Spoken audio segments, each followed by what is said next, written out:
Coucou tout le monde, petite vidéo aujourd'hui, parce que déjà ça fait un petit moment, et puis j'avais envie de vous parler de quelque chose qui me chagrine un peu. Ça fait 2 fois qu'on me dit « Oh là là, vous êtes plus cher que ce qu'on voit sur internet ». Ok, qu'est-ce que vous avez vu sur internet? Eh ben sur le site de... c'est moins cher.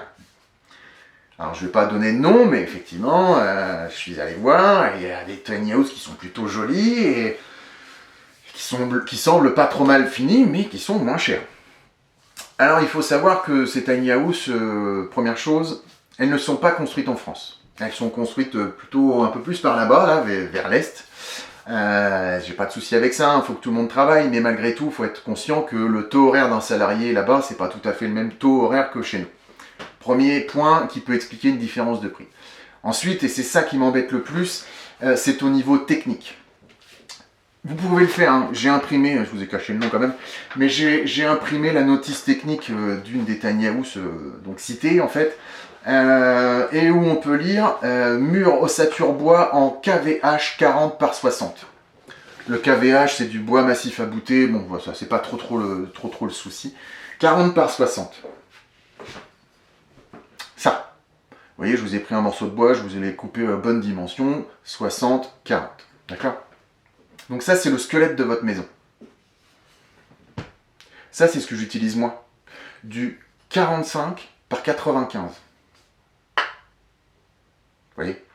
Donc, évidemment, vous comprenez bien que ça, au mètre linéaire, c'est quand même beaucoup moins cher que ça, puisqu'il y a beaucoup plus de bois.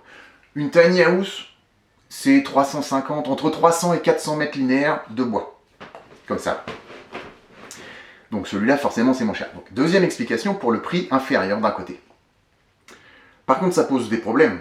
C'est que pas besoin non plus d'être ingénieur pour se rendre compte que ça, c'est plus solide que ça.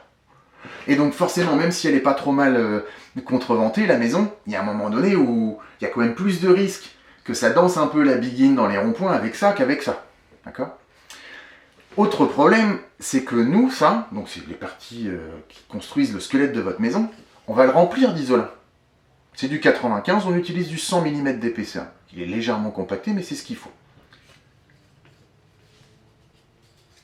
Dans du 60, on va mettre que du 60. Hein. Donc si vous voulez, pour comparer les isolations, là vous avez du 60 mm et là du 100 mm. C'est un petit peu comme si vous sortiez dehors par -5 avec un petit gilet, comme celui-là, ou alors avec un gros pull en laine. Vous voyez ? Donc voilà. Ce que je voulais vous dire en fait par cette vidéo, c'était attention. Choisissez de préférence, si vous avez vraiment un projet de construction de tiny house, allez voir un constructeur qui va être en mesure de vous expliquer ce qui se passe là-dedans. Parce que personne ne fait de trou dans sa tiny house pour voir comment elle est foutue. Aujourd'hui, il y a même des tiny house, des constructeurs qui font de l'ossature métallique. De l'ossature métallique dans une tiny house. Donc allez voir des constructeurs qui sont en mesure de vous expliquer les épaisseurs, comment c'est foutu. Si vous venez chez Matigny Normande, j'ai une petite maquette, vous voyez, où j'explique, où je montre aux gens comment je l'ai construit. Vous voyez, j'ai mon bardage, une lame d'air, ensuite j'ai mon pare-pluie, j'ai mon isolant, qu'on retrouve donc coincé dans mon 45-95 ici, un pare-vapeur, frein vapeur, à nouveau une lame d'air, et l'habillage intérieur, et là c'est un petit lambris. Et donc ça veut dire qu'au minimum, on a un mur qui fait 16 cm d'épaisseur. Donc, tous les copains qui construisent la tiny house en France les construisent bien, enfin du moins j'espère.